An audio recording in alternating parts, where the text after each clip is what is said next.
going on, people? Welcome back to Jake's AFC.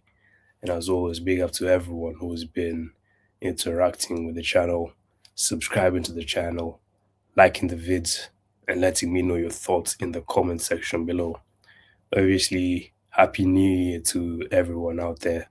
Hope you all enjoyed your New Year celebrations, and may God protect you all during this year, and may you all work hard in order to achieve the goals that you've set. And obviously, it's that time of the week. Match preview, Bournemouth versus Arsenal. Obviously, we have the 12, not 12, 5:30 kickoff tomorrow, which is the late kickoff tomorrow. And going into this game, I'm feeling quite confident. Obviously, we smashed Villa the other day, absolutely smoked them.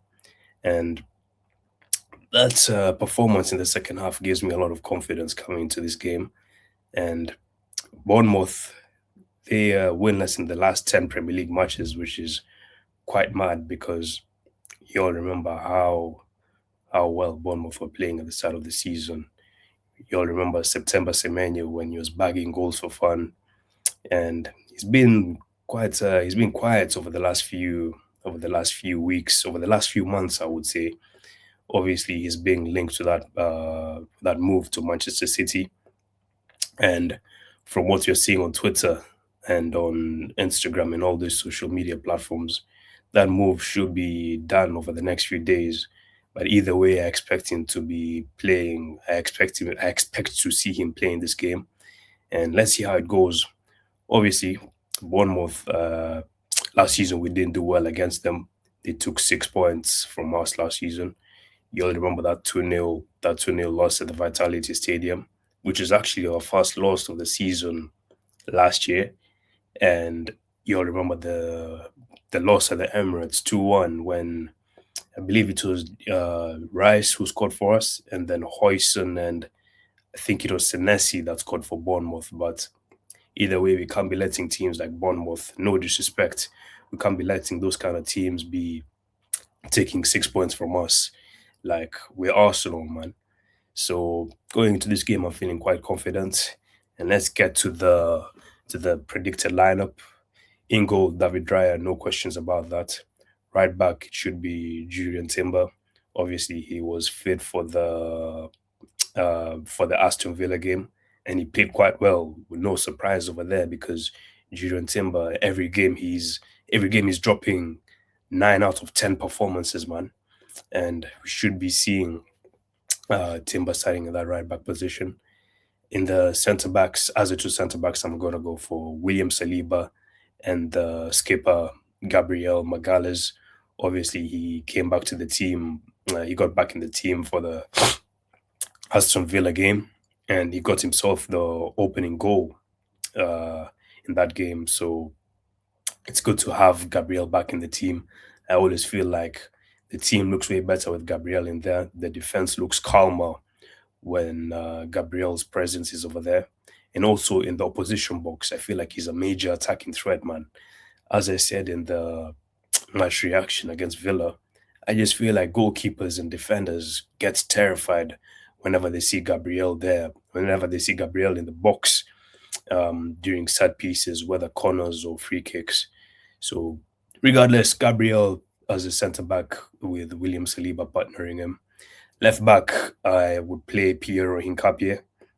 Obviously, from what I've seen on Twitter, it's we don't expect to be seeing Riccardo Calafiori in the team tomorrow as he hasn't trained with the team. He didn't manage to train with the team today, so we expect him to still be out for this game.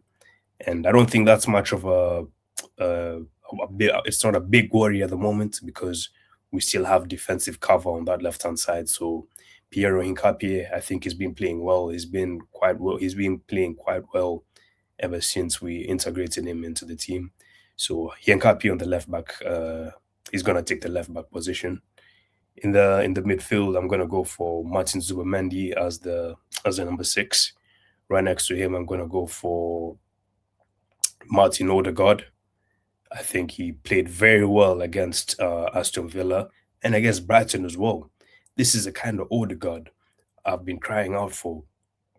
because I know Odegaard's got ability, but then it's just about using. It's about him taking that. It's about him taking initiative to showcase that ability. When I'm seeing Odegaard play spraying passes like the assist he got for Zubamendi, and also the goal he got against Brighton, and he's starting to take shots like from outside the box as well. This is a kind of Odegaard we've been crying out for as Arsenal fans. So we need to be seeing this on a consistent basis. And I think if this team is to flourish, Martin Odegaard needs to be at his best. So Odegaard right next to Zubamendi. And on the left hand side, I'm going to go for, on the left hand side of the midfield, I'm going to go for Eberechi Eze. I'd actually bring him in for this game. Obviously, Merino played against, he started against Aston Villa. And I believe he started against Brighton, if I'm not wrong, in that midfield. Yes, he started against Brighton as well. So I'd bring Eberechi Eze into the midfield for this team because I don't see any reason to be playing with two number sixes. I wouldn't say Merino is a number six, but I think we should be going for a more attacking. We should be going for a more attacking midfield, um, for more attacking midfielders in that midfield position. So I'm gonna put Eberechi Eze, and obviously Declan Rice is out for this game, so that's why I haven't selected Declan Rice as part of my. I haven't chosen him in part of my predicted lineup because obviously it seems like he still has that knee issue going on. So we expect him to be out for this game. So midfield: Zubamendi, Odegaard, and Eberechi Eze. Right on the right hand side, I'm gonna go for Bukayo Saka. Obviously, I don't think he got himself two assists. He's gotten himself two assists in the last two games. One for the Odegaard goal against Brighton, and the other one for the Gabriel goal against Aston Villa. So, but despite that, I don't think Saka has been playing well. I think he's been quite wasteful in front of goal. Maybe I don't know what's going on with him in terms of his finishing, and even his overall performances have been quite they haven't been the best so far for the last few weeks. Actually, for the last few months, I would say. But regardless of the situation, Saka is still our guy, and he's still our guy. And um, I feel like if anyone in that forward position is to come up with is to give us an opportunity to come up with goals and assists, I feel like it's Saka because he's one of those players who, even if he's not playing well, he can come up with a goal and with a goal or an assist out of nowhere. So on the right hand side, I'll go for Bukayo Saka. On the left, I'm going to go for Leandro Trossard. I think he's been our best attacker this season. And I believe that most Arsenal fans would agree, the majority of Arsenal fans would agree with that statement. And Leandro Trossard has been playing very well this season, which is quite surprising because we all remember in the summer, we were all fuming when we saw that Trossard was given a new deal. And it caused some disappointment among the fan base, but I think Trossard he took all those comments he saw on Twitter personally because he's been playing very well this season and he also got himself a goal against Aston Villa. So I think he's our best attacker at the moment. So I'm gonna stick with Leandro Trossard on the left hand side. Up front, I'm gonna go for Gabi Jesus. Obviously, um, he got himself a goal against Aston Villa. Very, very good finish, actually. And this is what I want to be seeing from Gabriel Jesus more often because I believe that he's a very good player. He's got proper ability as a football player. But the thing is, the question that everyone has about him is whether he can deliver in front of goal because his finishing is not it's not the best, and we need to see him hopefully work on that. But at this moment in time, I feel like the attack would look more fluid with Gabriel Jesus in there. And I feel like at the moment he looks to be playing better than Gyökeres. Obviously, Gyökeres is my G, but then it's one of those ones where we can't afford to be playing We can't afford to be sticking with players who are not delivering, especially in that forward line. Like Jokeres, we bought you to score goals, but you're not doing that at the moment. But regardless of the situation, I feel like I would start Jesus. He's playing well at the moment, and that goal on the weekend against Villa will give him confidence. And yes, that's a predicted lineup.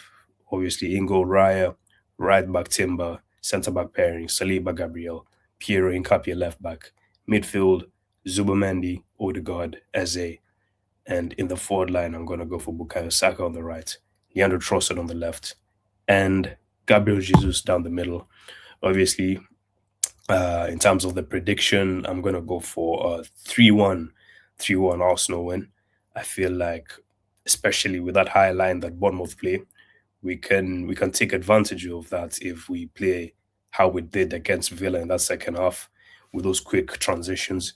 I feel like we can take advantage of that and hopefully bag in some goals tomorrow. And that's it for the match preview. I will see you lot in the next one, which will be the match reaction tomorrow night. And big up to everyone who's checked out the video. Hopefully, you'll actually, yes, big up everyone who checked out the video. Make sure you like, subscribe, and let me know your thoughts in the comment section below. I will see you lot soon.